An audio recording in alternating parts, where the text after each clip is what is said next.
Rajahmundry rural నియోజకవర్గం నుంచి మంత్రి చెల్లిబోయిన వేణుగోపాలకృష్ణ రానున్న ఎన్నికల్లో పోటీ చేయనున్నారు. ఇప్పటికే ఆయన నియోజకవర్గ వ్యాప్తంగా కూడా విస్తృతంగా పర్యటనలు చేసిన పరిస్థితి. క్యాడర్ని కలుపుకుంటూ ముందుకు వెళ్తున్నారు. ఇంతకు ముందున్నటువంటి కోఆర్డినేటర్లను సైతం ఆయన కలిసి ఇప్పటికే వాళ్ళ మద్దతు కూడా కోరుతున్న పరిస్థితి. ప్రస్తుతం మనతో పాటు రాజమండ్రి రూరల్కి సంబంధించినటువంటి వైసీపీ క్యాడర్ కూడా ఉన్నారు, కొంతమంది నాయకులు కూడా ఉన్నారు. వాళ్ళతో మాట్లాడే ప్రయత్నం చేద్దాం. చెప్పండి, నిన్న జై హో బీసీ అంటూ కూడా తెలుగుదేశం పార్టీ ఎమ్మెల్యేకి సంబంధించి ఒక కార్యక్రమం నిర్వహించారు. ఆ కార్యక్రమం కేంద్రంగా కూడా మంత్రి చెల్లిబోయిన వేణుపై అనేక ఆరోపణలు చేశారు. అందులో ఎక్కడి నుంచో వచ్చారు, అక్కడ తెరమేయడం వల్ల ఇక్కడికి వచ్చారండి. దీన్ని ఎలా చూడొచ్చారంటే స్థానికులే స్థానికత అంశాన్ని ఇప్పుడు కొత్తగా తెరపైకి తీసుకురావడానికి కారణం ఏంటంటారు? ఇప్పుడు ఈరోజు బుచ్చేని ఆదరించేవారు లేరు. ఈరోజు మంత్రి సమర్థుడైన ఒక మంత్రి ట్రబుల్ షూటర్గా పేరు పొందిన చెల్లిబోయిన గారు రాగానే ఈయనకి ఈపు చెల్లుమన్నట్టుగా అయిపోయింది. ఈయన 10 ఏళ్ళగా రాజమండ్రి రూరల్ ప్రజలకు గ్రాఫిక్స్ చూపించాడు తప్ప అభివృద్ధి చూపించలే. ఈయన వచ్చిన కేవలం 2 నెలల్లో మంత్రి చెల్లిపోయిన వార్డు ప్రజలతో మమేకం అయిపోయాడు. ఆయన ఎవరికి చిన్న సమస్య వచ్చినా పెద్ద సమస్య వచ్చినా మా చెల్లిపోయిన ఉన్నాడు అనేంతగా జనాల్లో చొచ్చుకుపోయాడు. ఈయన రావడం 2 నెలలు ఇంత అభివృద్ధి చేస్తే 10 ఏళ్ళకి ఇతను ఏం చేశాడు అన్నది జనాలు తేటం. ఇప్పుడు ఈరోజు ఇతను ఎక్కడో రామచంద్రపురం నుంచి పంపించేస్తే ఇక్కడికి వచ్చాడంటున్నారు కదా, మరి మీ మాగంటి మురళీమోహన్ సంగతి ఏంటి? ఇప్పుడు వస్తుంది అని చెప్పుకుంటున్నారు కదా మీ అందరూ కూడా. పురంధేశ్వరి ఆవిడ సంగతి ఏంటి? అంటే ఎక్కడైనా తరిమేస్తే వాళ్ళు వస్తున్నారా?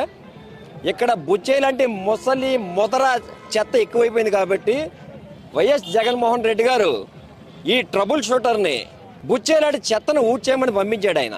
ఎందుకంటే ప్రజా కంటకుడుగా పేరు పొందాడు తప్ప బుచ్చయ్య ఈనాడు ప్రజలకి చేసింది లేదు. ఈరోజు 10 ఏళ్ళగా అతనికి ఈ వార్డులో ఉన్న ప్రజలు కానీ రూరల్లో ఉన్న ప్రజలు కానీ తెలియదు. ఏదో రేవులో తాడి చెట్టులాగా ఒక మర్రి చెట్టులా ఉన్నాడు. ఇతను 10 ఏళ్ళగా కాదు 40 ఏళ్ళగా ఇతను రాజకీయాల్లో ఉన్నాడు. కానీ ఈ రోజు కూడా ఒక సీనియర్ అతను కూడా లేడు. ఒక వర్రే కానీ, ఒక ఆదిరెడ్డి కానీ, ఒక గన్నికృష్ణ కానీ, మరొకరు కానీ, అంటే వీళ్ళందరూ కూడా దీపం చుట్టూ పురుగుల్లా తిరిగి సమిధులైపోయారు, అంతరించిపోయారు. ఈరోజు మిగిలి ఉన్న కొద్ది నాయకులు కూడా బుచ్చయ్య పేరు చెప్తే కాల్చి పాడేసేలాగా ఉన్నారు. ఎందుకంటే పైగా ఇతను త్యాగం చేయాలి జనసేనలకు ఉద్బోధ చేశాడు. త్యాగం చేయాలంటే ఇతను కానీ త్యాగం చేస్తాడేమో అనుకున్నారు. చచ్చేదాకా నేనే ఎమ్మెల్యే అంటాడు. నెక్కిన తర్వాత అమెరికా పోతాడు. 6 నెలలు అక్కడ 6 నెలలు ఇక్కడ. మొన్న కరోనా వచ్చిందండి. కరోనాలో ఇతను ఎవరికైనా కనపడ్డా? చక్కగా మంచాల కింద ధైర్యంగా దాక్కుని వీళ్ళు రెస్ట్ తీసుకున్నారు తప్ప ప్రజలకు ఏనాడు సేవ చేసింది లేదు.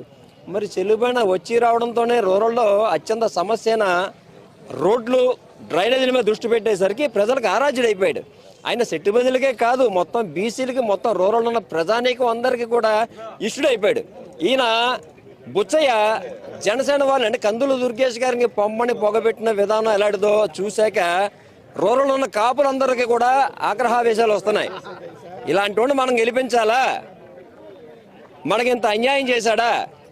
ఇలాంటి వాడు తక్షణం ఊడ్చిపాడని ఇతని కుర్చీ ఖాళీ చేయడానికి సిద్ధంగా ఉన్నారు మొత్తం రూరల్లో ఉన్న ప్రజానీకం యావత్తు కూడా. ఒక్క మంచి పని చేయలేదు. బుచ్చయ్య చౌదరి చేసిన ఒక మంచి పని ఏదైనా చూపించగలరా మీరు? వేణుగారు చేసిన అభివృద్ధి పనులు కేవలం 2 నెలల్లో ఎన్నో ఉన్నాయి. అంతెందుకు ఇక్కడ ఈ రూరల్ ఆఫీస్ ఓపెన్ చేయగానే ఎంత వేలాదిగా వచ్చారు చూడండి జనం. మేమంతా పిలిస్తే రాలే, ఒక మెసేజ్కి వచ్చారు. నిన్న మీ బర్త్డే అని చెప్పేసి 80 సంవత్సరాలు వయసు వచ్చిన సందర్భంగా ఖాళీ కుర్చీలతో మీరు ఒక సభ పెట్టారు. మళ్ళీ దానికి జై హో బీసీ అన్నాం. అంటే దానికి మమ్మల్ని అవమానిస్తున్నారు మీరు ఖాళీ కుర్చీలు చూపించి. ఈ రోజు మీకు రూరల్ ఉన్న ప్రజలందరూ కూడా తగిన బుద్ధి చెప్పబోతున్నారు. మీ కుర్చీ మడత పెట్టేయబోతున్నారు. మీ చెంప చెల్లుమనేలా తీర్పునివ్వబోతున్నారు. చెల్లుపోయిన హక్కును చేర్చుకోబోతున్నారు. అంటే ఒకటి చెప్పండి, వాళ్ళ వ్యాఖ్యల్లోనైనా జైహో బీసీ అనేది ఇక్కడ జగన్మోహన్ రెడ్డి గారు తొలిసారిగా ఇక్కడ ఒక బీసీ అక్కడ వెనుకబడి కులానికి చెందినటువంటి వేణుగారిని ఇక్కడ అభ్యర్థిగా నియమించారు. దీన్ని ఎలా చూడొచ్చు అంటారు? జగన్మోహన్ రెడ్డి గారు కులగణన అనగానే వీళ్ళందరికీ గుండెల్లో రైలు పరిగెత్తాయి. అంటే ఆయనకి ఆల్రెడీ రిపోర్ట్ ఉన్నప్పటికీ కూడా ప్రతిపక్షాలు ఎవరు నోరెత్తకుండా ఉండడానికి కులగణన చేపట్టారు. దాని ప్రకారంగా ఏ ఏరియాలో ఎవరున్నారు, వెనకబడిన వాళ్ళు లేకపోతే షెడ్యూల్ తగల ఎక్కడున్నారు వారికి కావాల్సిన నాయకులు అందరినీ ఆయన సమకూర్చాడు. చెల్లిపోయిన వేణుగారు లాంటి వాళ్ళని అన్ని చోట్ల ఆయన తయారు చేస్తూనే వచ్చారు. కాకపోతే రూరల్కి ఈయన రాగానే ఈయనకి ఫ్యాంట్ తడిసిపోయింది బుచ్చయ్య చౌదరికి. ఇంతటి సముద్రం ఇక్కడికి వచ్చేసాడా? ఎందుకంటే ఈయన జడ్పీ చైర్మన్గా ఉండగానే 2005-6 ప్రాంతం నుంచి కూడా రాజమండ్రి కాదు మొత్తం జిల్లా మొత్తం కూడా ఈయనకు తెలుసు, నలుమూలలా ఈయనకు తెలుసు. ఈయన్ని ఇష్టపడని వాళ్ళంటూ ఎవరు లేరు. ఆ రోజుల్లోనే ఆయన జడ్పీ చైర్మన్గా ఆయన నిధులన్నీ చాలా వరకు ఈ ప్రాంతాలకే వెచ్చించాడు.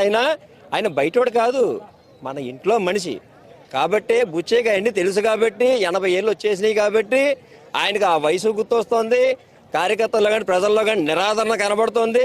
ఫ్రస్ట్రేషన్లో ఏదేదో వాగేస్తున్నాడు అతను ఎంత చేసినా అతనికి ప్రజాదరణ లేదు, కార్యకర్తల ఆదరణ లేదు.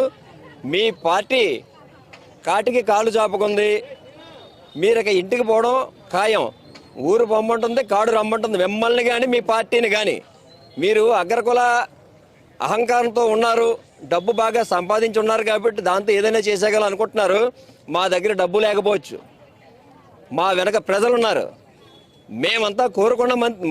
మేమంతా కోరుకున్న చెల్లిపోయిన గారు ఈరోజు మాకు అభ్యర్థిగా వచ్చారు. మీకు డిపాజిట్లు కూడా రావు, మా మెజార్టీలో సగం కూడా మీకు ఓట్లు రావు. మీరు చెప్పండి, నిన్న నిర్వహించినటువంటి సభకు సంబంధించి చాలా ఆరోపణలు చేశారు వేణు గారి మీద కావచ్చు, సీఎం గారి మీద కావచ్చు. దీన్ని మీరు ఫాలో అయ్యారా? ఎట్లా ఏమంటారు దానికి సమాధానం ఏం చెప్తారు? బుచ్చయ్య గారు అన్నీ కూడా బూటకం మాటలండి. ఆయన రెండోసారి ఇక్కడ రూరల్ నుంచి ఎమ్మెల్యేగా అయ్యాక 3 సంవత్సరాలు అమెరికాలో తలదాల్చుకున్నాడు. కరోనా సమయంలో అసలు కనిపించలేదు. ఈవేళ మా మంత్రి గారు వచ్చి చెలిపోయిన వేణు గారు రాజమండ్రి రూరల్ నియోజకవర్గాన్ని కేవలం 2 నెలల 15 రోజుల్లో అగ్రగామిగా నిలిపే ప్రయత్నం చేసి అభివృద్ధిని పరుగులు పెట్టించారు. ఆయన ఏదో అవాకులు చావాకులు పేలుతున్నారు. మొన్నటి కూడా ఆయన బీసీలంటే చులకన. అసలు తెలుగుదేశం పార్టీకి బీసీలంటే ఇష్టం ఉండదు. తోకలు కత్తిరింతాం, మీకు అగ్గిపెట్లు ఎత్తే చాలే, ఇస్త్రీ పెట్లు ఎత్తే చాలని కూడా ఆయన చంద్రబాబు నాయుడు గారు. ఈవేళ బీసీలకి అధిక సంఖ్యలో ఎమ్మెల్యే టికెట్లు కానీ ఎంపీ టికెట్లు కానీ ఇచ్చి, మరి ముఖ్యంగా బీసీలో ఉన్న సెట్టుపల్లి సామాజిక వర్గాన్ని హక్కును చేర్చుకుని 2 అడుగులు రాజశేఖర రెడ్డి గారు చెలిపోయిన వేణు గారిని జడ్పీ చైర్మన్ చేస్తే, ఈవేళ వైఎస్ జగన్మోహన్ రెడ్డి గారు రాష్ట్ర మంత్రిగా బీసీ కులగణని చెలిపోయిన వేణు గారి ఆధ్వర్యంలో జరిగేటట్టుగా జగన్మోహన్ రెడ్డి గారు ఆదేశాలు ఇచ్చి ఈ రాష్ట్రంలో కులగణన చేసి మొట్టమొదటి చరిత్రలో నిలిచిన వ్యక్తి చెలిపోయిన వేణు గారని ఈ సందర్భంగా తెలియజేసుకుంటున్నాం. మీరు చెప్పండి అమ్మా, మహిళలుగా మీరు ఎటువంటి మద్దతు ఇస్తారు వేణు గారికి కానీ జగన్ గారికి? మేమైతే మటుకు ఎప్పుడూ కూడా ఆయనకే మద్దతు ఇస్తామండి. 6 సార్లు ఎమ్మెల్యేగా గెలిచిన బుచ్చి చౌదరి ఏనాడని ఎవరికన్నా ఏ ఇంటికన్నా వెళ్ళి సమస్య అన్నది తెలుసుకోవడం అన్నది ఏనాడు జరగలేదు. బుచ్చి చౌదరికి అంత సినిమా లేదండి. వేణుగారిని మా బీసీ నాయకుడిని మేము గెలిపించుకుంటాం. మా ఆడవాళ్ళందరం కూడా ఆయనకే సపోర్ట్ చేస్తాం.